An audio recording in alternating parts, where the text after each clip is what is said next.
Hi guys, welcome back to our channel crazy TMR bros. ఈరోజు అయితే నేను దోశ అయితే చేయబోతున్నాం, చూద్దామా. ఫస్ట్ అయితే కొంచెం పిండి అయితే తీసుకోవాలి. పిండి తీసుకొని ఇక్కడ మధ్యలో వేసుకొని కరెక్ట్ సర్కిల్గా కరెక్ట్గా వేసుకోవాలి. చూడండి, సర్కిల్. వావ్ ఇషాన్, చాలా బాగా వేసావు. Thank you mummy.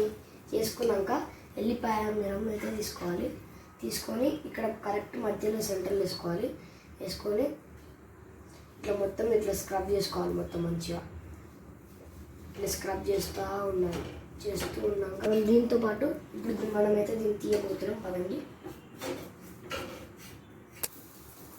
దాంతోపాటు ఇంకొంచెం ఆయిల్ అయితే వేసుకోవాలి. ఒక 2 minutes అయితే వెయిట్ చేయాలి.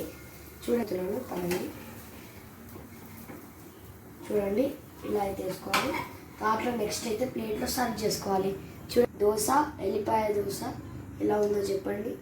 లైక్ చేయండి, షేర్ చేయండి, సబ్స్క్రైబ్ చేయండి. అండ్ మా వీడియోకి అన్నిటికీ కామెంట్ చేయండి. బాయ్.